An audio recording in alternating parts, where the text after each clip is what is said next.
Hello guys, मैं विकास Kumar Dhaka Soni education platform पे आपका स्वागत करता हूं। देखिए, अपन पढ़ रहे हैं परसेंटेज, प्रतिशतता। मैंने आप लोगों को बेसिक चीज़ें पढ़ा चुका हूं, मैं आपको बता दी थी। आज अपन कुछ अच्छे क्वेश्चन प्रतिशत के अपने प्रीवियस एग्जाम्स में आए हुए क्वेश्चन अपन देखते हैं। जैसे अपना पहला क्वेश्चन आपके सामने स्क्रीन पे है। नमक के 12 लीटर घोल में 10% नमक है। अपने पास एक 12 लीटर का घोल है नमक और पानी का, जिसमें 10% नमक है। घोल को गर्म करके वाष्प द्वारा 2 लीटर पानी उड़ा दिया जाने पर शेष घोल में अब कितने प्रतिशत नमक होगा। देखो, ध्यान रखना, जब किसी भी अपन सॉल्यूशन को गर्म करते हैं, घोल को, तो जो वाष्प बन के उड़ेगा वो क्या उड़ेगा? पानी। स्टार्टिंग में अपने पास जो घोल है वो कितना है? 12 लीटर। कितना है? 12 लीटर। उसमें ये कह रहा है कि 10% क्या है? नमक।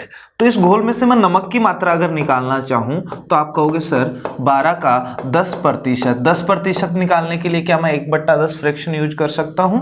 तो आप कहोगे सर अपना आ जाएगा 1.2 लीटर। 1.2 लीटर इसमें से क्या है? नमक। अब 12 लीटर घोल था, अपन ने इसको गर्म किया, 2 लीटर पानी उड़ गया, तो अब घोल कितना बचा? -2।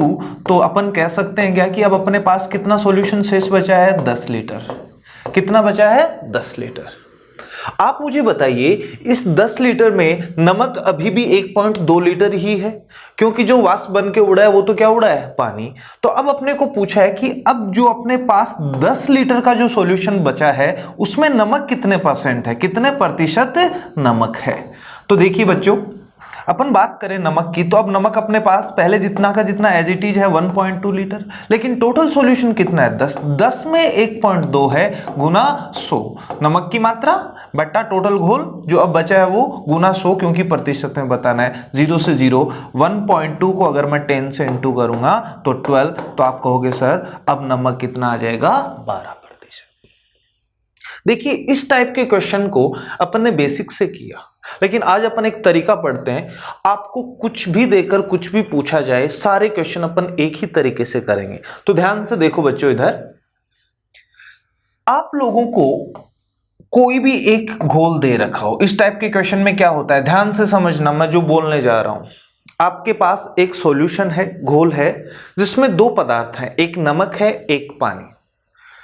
या तो कोई उसमें से निकाल लिया जाएगा, दोनों में से एक, या कुछ ना कुछ और ऐड कर दिया जाता है। दोनों के साथ चेंजेज नहीं होते, केवल एक में ही चेंज किया जाता है। तो अपन प्रतिशत पढ़ रहे हैं, तो इस क्वेश्चन को अपन अनुपात समानुपात के तरीके से भी कर सकते हैं, लेकिन इस चैप्टर में अपन केवल और केवल प्रतिशत के तरीके से देखेंगे।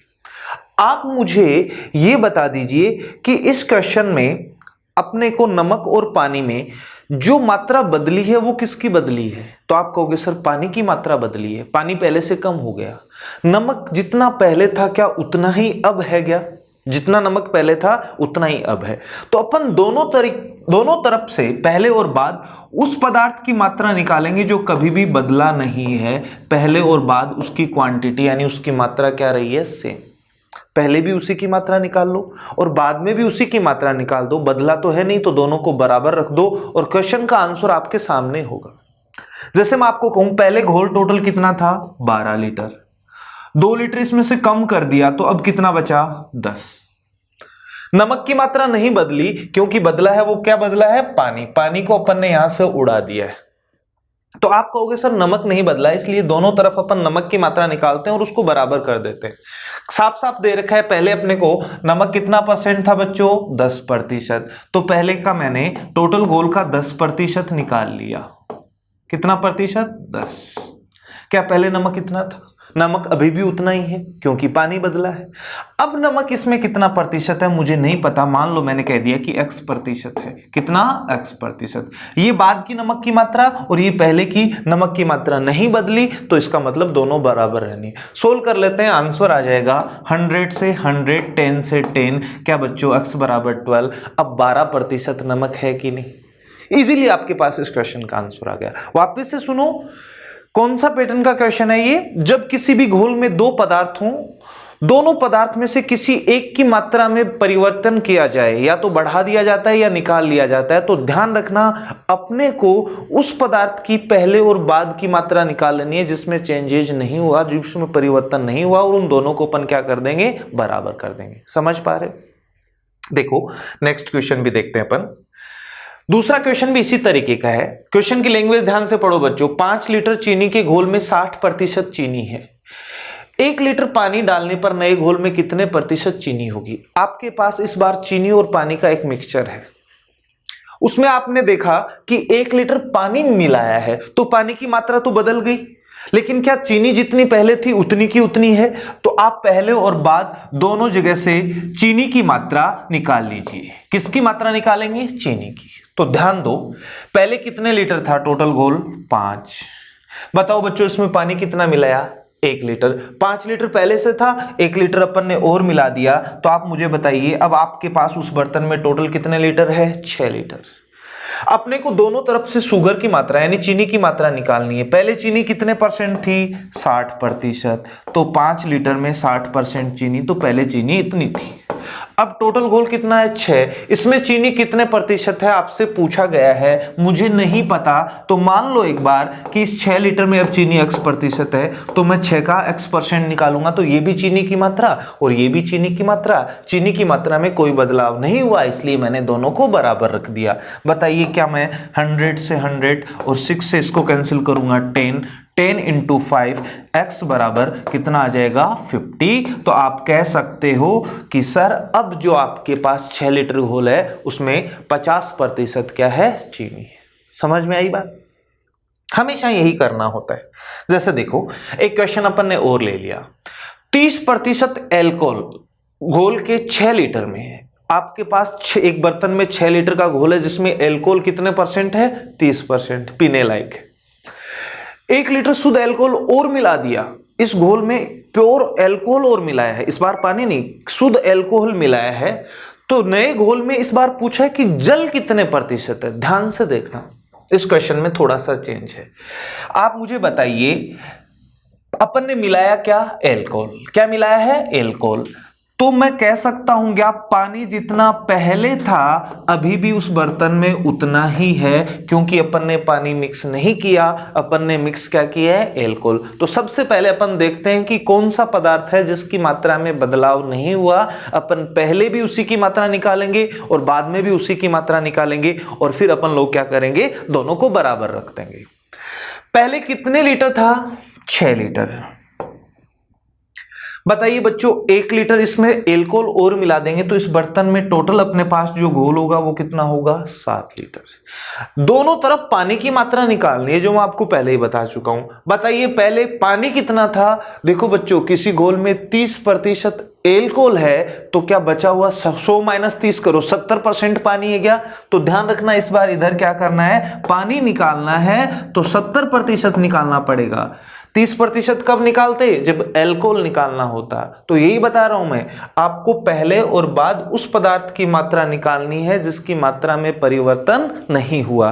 तो यहां पर अपने को पहले भी पानी निकालना है और बाद में भी पानी की मात्रा निकालनी है, क्योंकि अपन ने मिलाया क्या था? एल्कोहल। लेकिन क्वेश्चन में आपको प्रतिशत मात्रा एल्कोहल की दे रखी थी, जबकि मुझे चाहिए पानी, तो मैंने 100 में से घटा दिया। 100 माइनस 30 कितना? 70।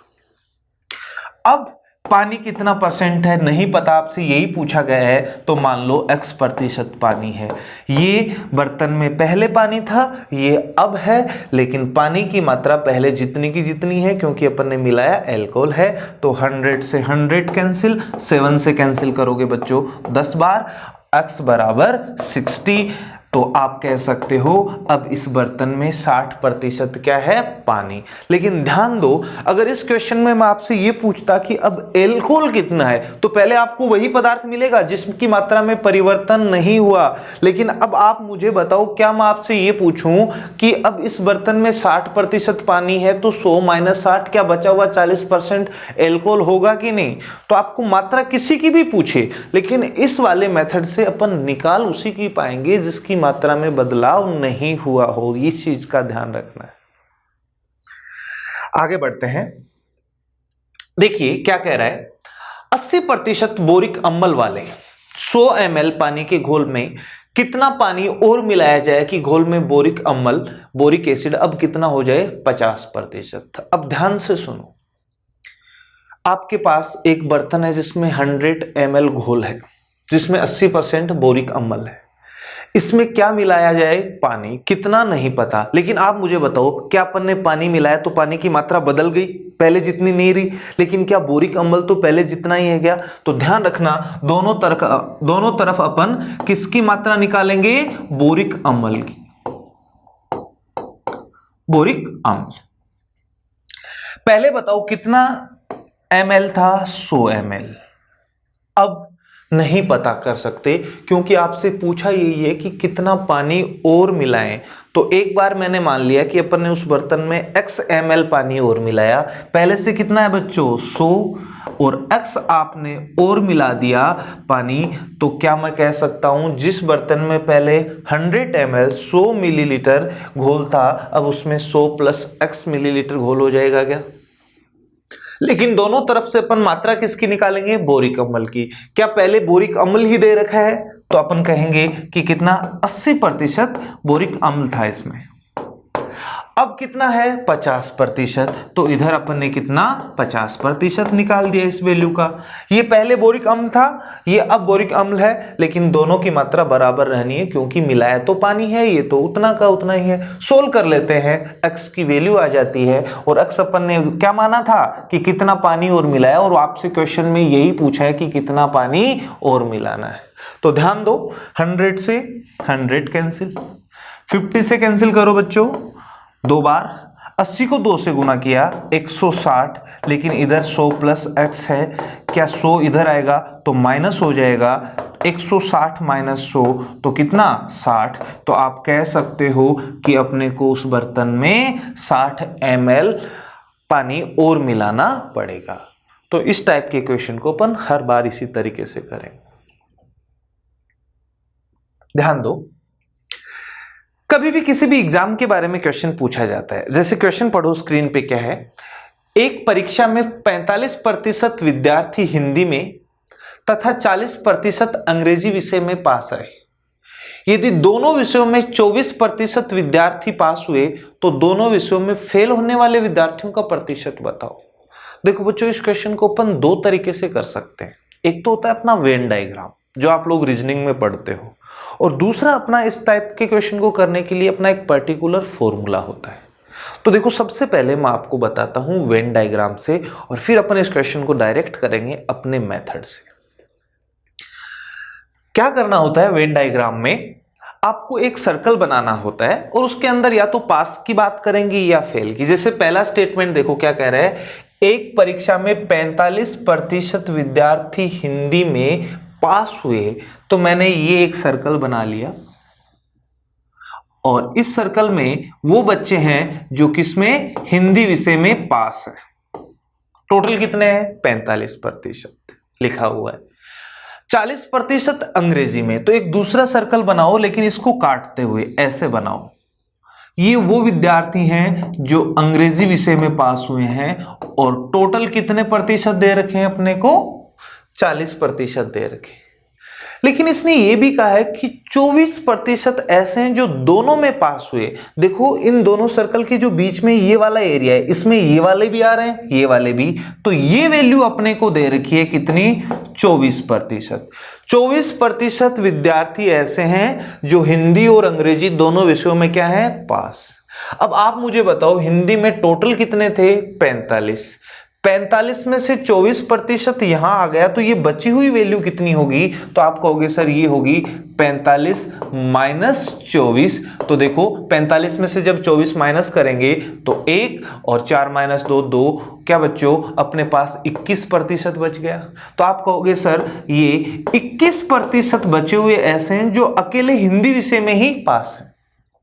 इधर आते हैं, अंग्रेजी में कुल जो विद्यार्थी हैं पास वो कितने हैं बच्चों, 40%, लेकिन उसमें से 24% इधर आ गए, तो ये वाली वैल्यू क्या 40 में से 24 घटा दूं, और बच्चों जब आप 40 में से 24 घटाओगे तो आपके पास बचेगा 16, यानी कि ये 16% ऐसे हैं जो केवल और केवल यानी अकेले अंग्रेजी में पास है। सॉरी, ध्यान से देखो, इधर 21% अकेले हिंदी सब्जेक्ट में पास हैं, 16% अकेले अंग्रेजी में हैं, 24% दोनों में है। अब आपसे मैं पूछूं हिंदी में, तो ये भी हिंदी में तो पास है और ये अकेले हिंदी में, तो इन दोनों को जोड़ोगे वापस 45। मैं आपसे पूछूं अंग्रेजी में कितने हैं, तो आप कहोगे सर 16% तो ऐसे हैं जो अकेले अंग्रेजी में है और 24% दोनों में, तो 24 + 16 40% ही आ जाएगा। अब आप इन सबको जोड़ो, 21 + 24 45, 45 + 16 45 + 16, तो देखो 6 + 5 11, 4 और 1 5 और 1 6। क्या बच्चों यहां पर 61% विद्यार्थी ऐसे आ गए क्या जो पास हैं?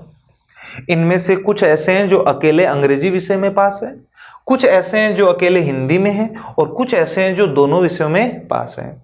लेकिन टोटल मिलाकर 61% विद्यार्थी ऐसे हैं जो पास हैं किसी एक सब्जेक्ट में या दोनों में। बचे हुए तो क्या फेल होंगे क्या? वो ना तो हिंदी में पास होंगे और ना ही अंग्रेजी विषय में।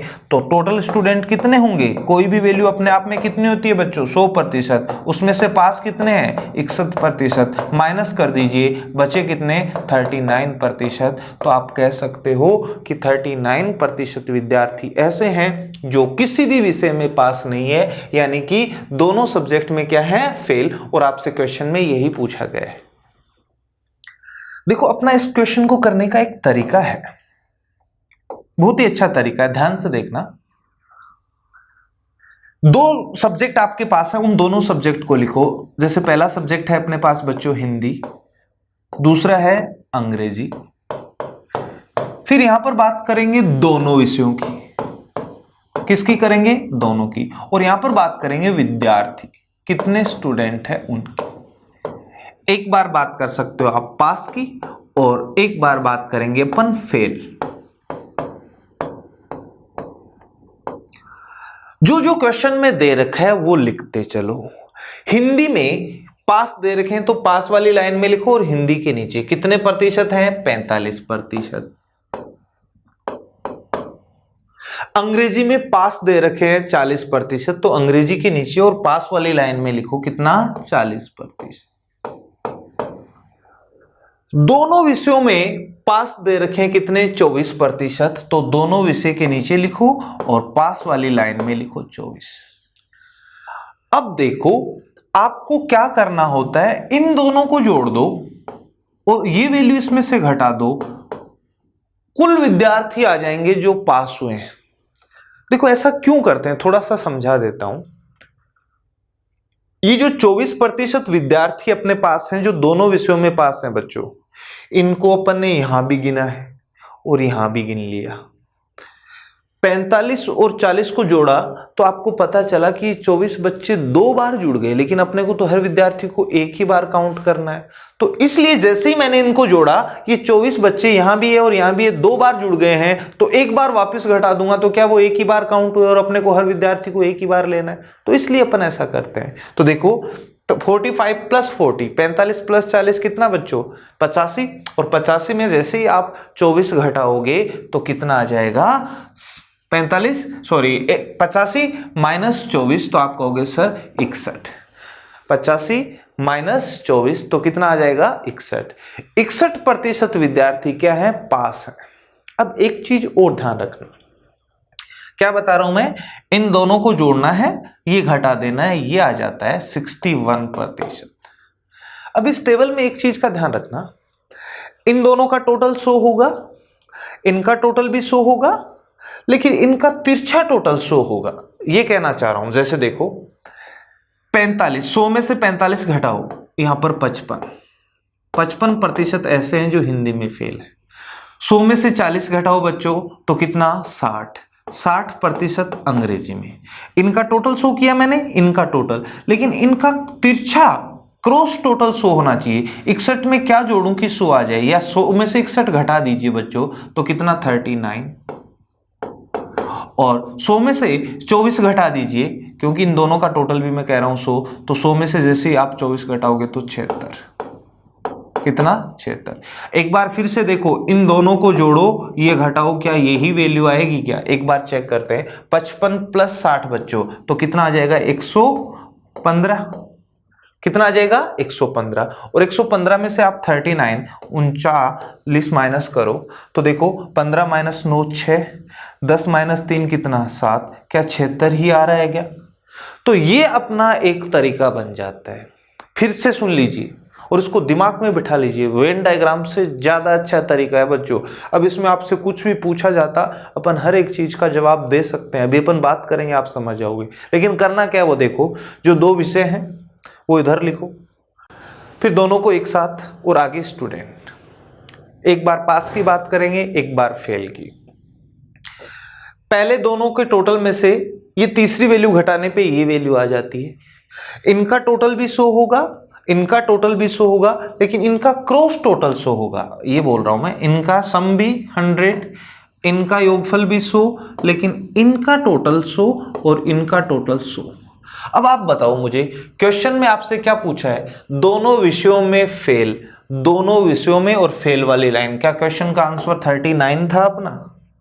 मैं आपसे पूछता हिंदी में कितने फेल हैं तो आपका जवाब होता 55%, अंग्रेजी में कितने फेल हैं तो आपका आंसर होता 60%। मैं आपसे पूछता कि कुल विद्यार्थी जो फेल हैं तो आपका आंसर होता 76%। दोनों में पास 24 दे रखा है, तो इस तरीके से अपन इजीली कर सकते हैं। एक बार फिर से देखो अगला क्वेश्चन, वैसा ही क्वेश्चन है, थोड़ी सी वैल्यू चेंज है और एक बार न्यूमेरिकल वैल्यू दे रखी है। इस बार क्या कहा, एक परीक्षा में 88% विद्यार्थी अंग्रेजी में, 84% गणित में तथा 76% दोनों विषयों में पास हुए। यदि दोनों विषयों में 60 विद्यार्थी फेल हुए तो कुल परीक्षार्थियों की संख्या बताइए।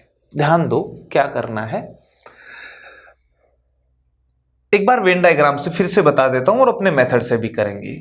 मैंने एक गोला बनाया, सर्कल, इसमें अंग्रेजी इंग्लिश विषय में पास विद्यार्थी टोटल कितने बच्चों 88, 88% है। दूसरा गोला इसको काटते हुए बनाओ ऐसे।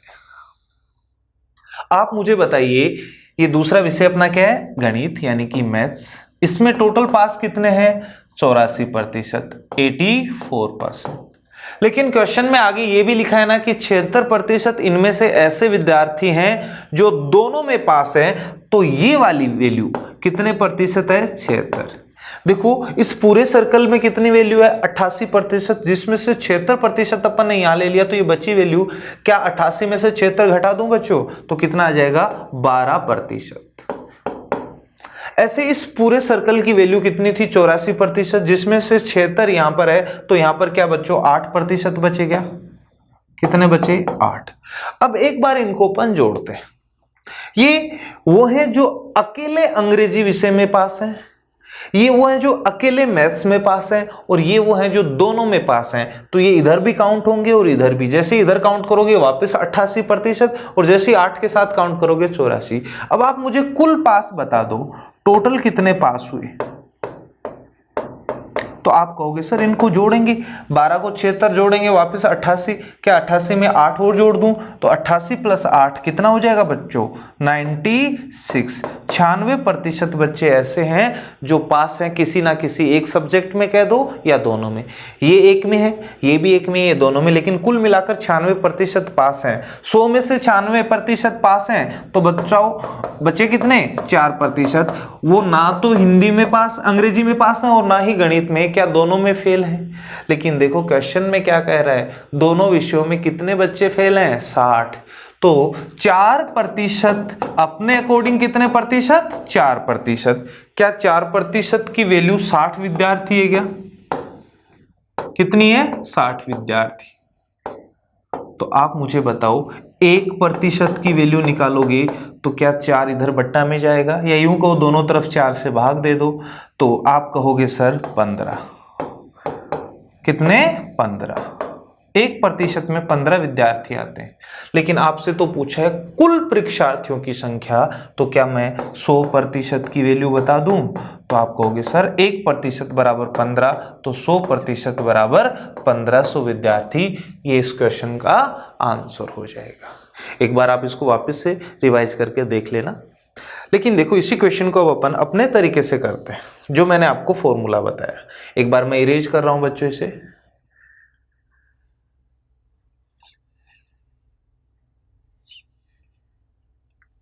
तो देखो मैंने जो आपको मेथड बताया है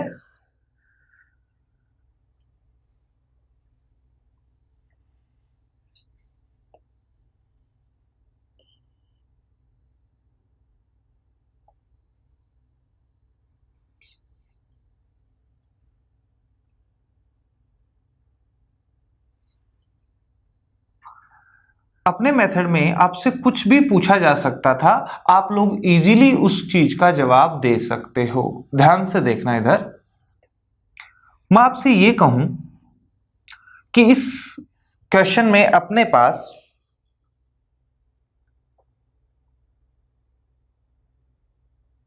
दो सब्जेक्ट हैं। पहला तो है अंग्रेजी इंग्लिश, दूसरा गणित यानी कि मैथ्स। फिर मैंने कहा था यहां पर अपन लिखेंगे दोनों यानी बोथ, और आगे लिखेंगे विद्यार्थी यानी स्टूडेंट्स, पास या फिर फेल। एक बार बात करेंगे जो उत्तीर्ण हुए हैं यानी कि पास जो हुए उनकी, और एक बार बात करेंगे जो अनुत्तीर्ण हुए हैं यानी कि फेल जो हुए हैं उनकी। जो जो दे रखा है वो लिखते चलो। 88% अंग्रेजी में पास हैं, तो अंग्रेजी के नीचे और पास वाली लाइन में मैंने लिखा 88%। मैथ्स में कितने? 84% पास हैं। 76% दोनों में पास हैं। लेकिन ये वैल्यू अपने को प्रतिशत में नहीं दे रखी, अपन एक बार ये प्रतिशत में निकालते हैं दोनों विषयों में फेल होने वाले। तो देखो आप अब डायरेक्ट करोगे, मैंने क्या बताया था, इन दोनों को जोड़ना होता है और ये घटा देना होता है, ये आगे वाली वैल्यू आ जाती है। बच्चों 88 + 84, 8 + 4 12, और 8 और 16 और 1 17, 172। 172 में से आप 76 घटाओगे तो देखो कितना बचेगा, 96%। अब मैंने आप लोगों को बताया था इन दोनों का टोटल 100, इन दोनों का टोटल भी 100, लेकिन इनका क्रॉस टोटल 100 होता है, ये तो बोला था। तो यहां पर ऑलरेडी अपने पास कितना है, 96%। तो क्या बच्चों यहां पर 4% बचा गया, और अपने को दोनों विषयों में पता चल गया फेल कितने प्रतिशत हैं, 4%। लेकिन एक्चुअल में देखा जाए तो दोनों विषयों में स्टूडेंट की संख्या कितनी है जो फेल है, तो आप कहोगे सर कितने हैं, 60 स्टूडेंट्स हैं। तो वापस से वही आ गया, क्या 4% की वैल्यू 60, तो 1% की वैल्यू 15 स्टूडेंट, और मुझे कुल विद्यार्थी चाहिए तो 100% की वैल्यू क्या 1500, यही अपना आंसर था। तो इस तरीके से आप वेन डायग्राम के अलावा अपने इस मेथड से भी कर सकते हो। देखो बच्चों इस क्वेश्चन में एक चीज और देखते हैं। मैंने कहा था कि इन दोनों का टोटल कितना आना चाहिए, 100 में से 76 घटाओ कितना, 24। अब आपसे कुछ भी पूछा जा सकता है, आपने 1% की वैल्यू निकाल ली, कितनी है, 15। मैं आपसे ये पूछता इंग्लिश में कितने फेल हैं, तो इन दोनों का टोटल 100 में से 88 घटाइए 12% की वैल्यू, 12 को 15 से गुना कर देते। 100 में से 84 घटाइए बच्चों 16। अगर मैं आपसे पूछता कि मैथ में कितने फेल है, तो आप क्या करते, 16 गुना 15, 16% की वैल्यू। आपसे मैं पूछता कुल फेल कितने हैं, ये हैं कुल पास और ये हैं कुल फेल, तो कुल फेल पूछता तो आप 24 गुना 15 कर देते। तो कुछ भी पूछा जाए इस तरीके से अपन 15 से गुना करने, 1% की वैल्यू 15 है तो 15 से गुना करने पे जितने प्रतिशत की वैल्यू निकालनी है वो निकल के आ जाएगी। समझ में आई बात? देखो एक बार,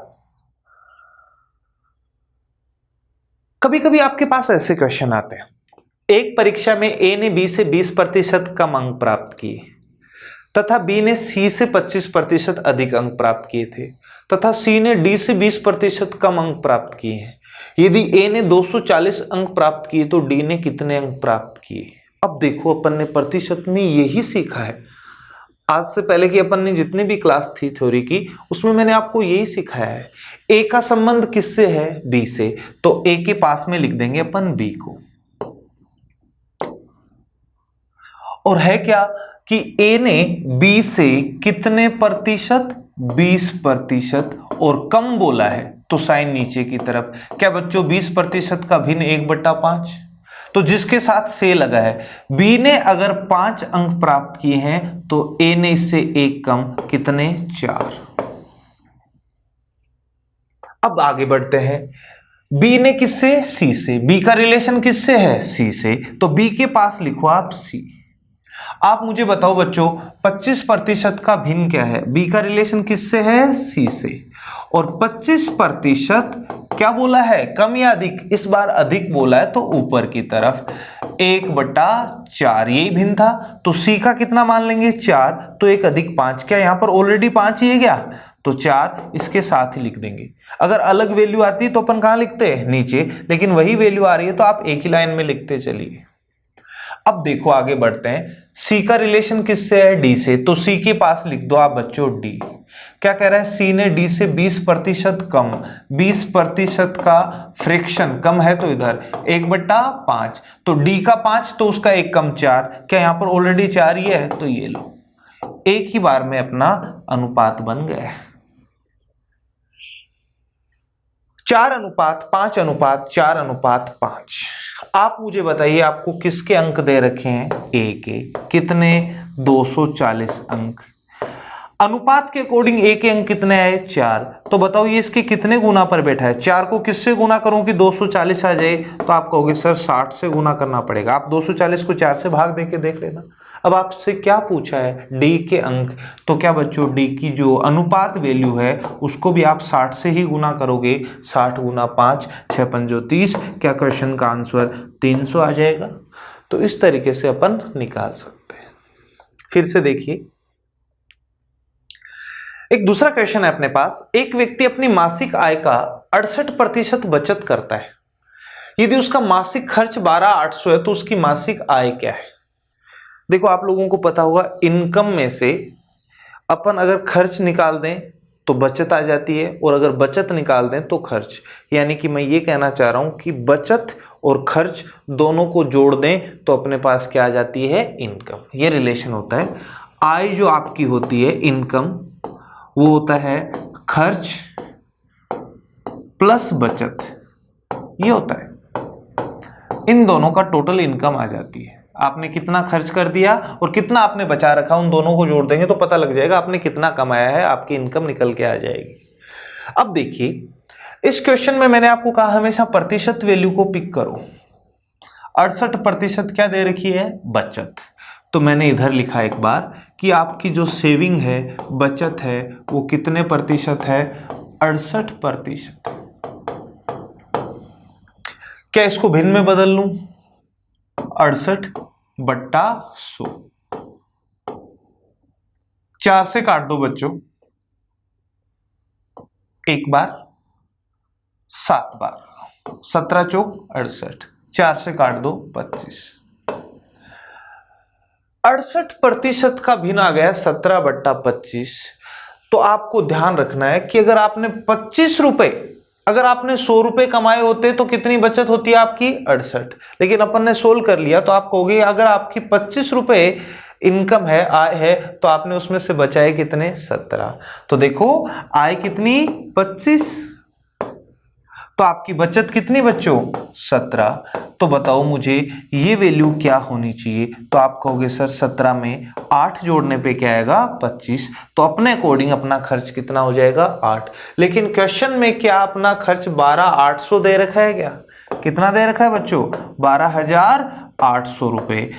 क्या 8 यूनिट की वैल्यू ये है? तो देखो ये इसका कितने गुना पर बैठा है, इसको 8 से भाग दे दो। 12 को 8 से भाग दोगे एक बार, शेषफल बचेगा 4, आगे 8, 48, 8 6 48, आगे 2। क्या इसका 1600 गुना है क्या ये? तो आपसे कुछ भी पूछा जाए उसको आप 1600 से गुना कर दो। क्या आपको मासिक आय पूछ रहा है क्या? तो इसको आप 1600 से गुना कर दो। 8 पंजो 40, 4000 आ जाएगा बच्चा, सॉरी 40,000। 25 को देखो, 25 को 16 से गुना करो, 16 पंजो 80, 0 आगे 2 जीरो तो 8, 16 दूनी 32 और 8 कितना? 40। तो आप कहोगे कि उसकी इनकम कितनी? 40,000। एक बार फिर से सुनो, 68% बचत, 68% का भिन्न बनाया मैंने, 4 से काट दिया 17 बार, 4 से काट दिया 25। 100 इनकम होती तो बचत 68 होती, लेकिन छोटा कर लिया। 25 रुपए आपकी इनकम है तो आप कितना बचा रहे हो? 17। तो मैंने इनकम के नीचे लिख दिया 25 और बचत के नीचे लिख दिया 17। तो क्या फिर आपने 8 रुपए खर्च कर दिए? अपने अकॉर्डिंग खर्च 8 रुपए है, लेकिन क्वेश्चन में कह रहा है कि उसका जो महीने का खर्चा है वो 12,800। तो 8 की वैल्यू 12 800 है तो 1 की वैल्यू आ जाती है 1600, यानी कि 1600 से गुना करने पे आया। इनकम पूछा है तो 25 को 1600 से गुना कर दो। आपको बचत भी पूछ सकता था तो क्या मैं 17 को 1600 से गुना कर देता तो अपने पास उसकी बचत निकल के आ जाती। तो इस तरीके से अपन भिन्न से काम करेंगे। आगे देखो नेक्स्ट क्वेश्चन। अनिल अपनी मासिक आय का 30% भोजन पर, 10% वस्त्र पर तथा 25% मनोरंजन पर खर्च करने के बाद 1400 रुपये बचा लेता है। उसकी मासिक आय क्या है? देखो बच्चों, मैंने एक बार कहा प्रतिशत में है ना सारी वैल्यू, आप प्रतिशत में भी कर सकते हो, आप भिन्न में भी कर सकते हो। पहले अपन प्रतिशत की बात करें। आप लोग इस केस में मान लिया करो कि उसकी आय एक बार कितनी है, 100 रुपए। कितनी है? 100। अब सबसे पहले देखो उसने भोजन पे खर्च किया, अपनी आय का कितना प्रतिशत? 30%। 100 का 30% 30 ही होता है क्या? फिर वस्त्र यानी कपड़ों पे उसने खर्च किया, अपनी आय का कितना प्रतिशत? 10%। तो बताओ मुझे 100 का 10% कितना आएगा बच्चों? 10। उसके बाद ये कह रहा है कि उसने मनोरंजन पे खर्च किया, अपनी आय का 25%। 100 का 25%, 25। उसने 3 अलग अलग चीजों पे खर्च किए। क्या मैं उसका कुल खर्च निकाल सकता हूं? कुल खर्च तो जोड़ दूं सबको, 30 + 10 40, 40 + 25 65। अगर वो 100 रुपए कमाता तो उसमें से अलग अलग 3 चीजों पर कुल मिलाकर कितना खर्च कर देता? 65। मुझे बताओ 100 में से अगर आपने 65 रुपए खर्च कर दिए हो तो आपके पास कितने बचे, यानी आपकी बचत क्या होगी? तो 100 - 65 तो आपके पास 35 रुपए बचते। कितने बचते? 35। अब देखो अपन ने अब तक प्रतिशत वैल्यू पे काम किया, अब रुपए में क्या दे रखा है अपने को? 1400 रुपए बचा लेता है। क्या बचत है क्या? तो आप कहोगे सर 35 नहीं, एक्चुअल में उसकी बचत कितनी है? 1400। कितनी है? 1400। तो आप देखो इसके कितने गुना पे बैठा है। तो देखो 35 को मैं किससे गुना करूं कि 1400 आ जाए। आपको अगर ऐसे नहीं पता चलता तो आप डिवाइड करके देख लिया करो। तो 35 को कितनी बार गुना करूं? 4 बार। कितना आएगा? 140। आगे एक 0। 35 दूनी 70, 35 चौक 140। तो 40 गुना पे बैठा है ये। तो आपको जो भी वैल्यू पूछी जाए आप उसको 40 से गुना कर दो। आपको क्या पूछिए? आय। आय अपने अकॉर्डिंग कितनी है? 100। तो मैंने 100 को किससे गुना कर दिया? 40 से। तो अपना आंसर आ जाएगा कितना? 4000। सर मुझे ये पूछ लेता कि उसने भोजन पर कितने खर्च किए तो क्या मैं 30 को 40 से गुना कर देता? 1200 आ जाता। अगर मैं आपसे पूछता कपड़ों पे कितना खर्च किया तो 10 को 40 से गुना कर देता तो कितना आ जाता? 400। ऐसे ही मनोरंजन पे पूछता तो अपन इसको 40 से गुना करते। समझ पाए आप? तो जो भी वैल्यू पूछी जाती है अपन हमेशा पहले प्रतिशत वैल्यू पे काम करते हैं और फिर अपन न्यूमेरिकल वैल्यू में देख लेते हैं कि वो उसका एक्चुअल में कितना गुना है। अपन जो भी पूछा है उसको उसी से गुना कर देते हैं। लेकिन ये क्वेश्चन 2 तरीके से आता है। इस क्वेश्चन में आपको कहीं पर भी शेष का ऐसा नहीं दिखाई दिया। इसने 30% भी किसका? इनकम का, इसलिए मैंने 100 का ही 30% निकाला। और ये 10% है वो भी इनकम का ही 10% है, इसलिए मैंने 100 का ही 10% निकाला तो वापस 10 आ गया। और ये जो मनोरंजन पे किया है 25% वो भी इनकम का ही किया है, इसलिए मैंने 100 का ही कितना निकाला? 25। लेकिन कभी कभी शेष का भी आ जाता है। तो ध्यान रखना, शेष वाले क्वेश्चन अपन करेंगे नेक्स्ट क्लास में। आज की क्लास में अपन इतना ही। तो ध्यान से जो क्वेश्चन आज अपन ने किए हैं एक बार वापस से सभी बच्चे इनको रिवाइज करेंगे, देखेंगे, फिर बिना देखे इनको करेंगे घर पे। तभी आप अच्छे से प्रैक्टिस करोगे, आपकी मैथ्स बहुत अच्छी हो जाएगी बच्चों। ओके गाइस, मिलते हैं नेक्स्ट क्लास में।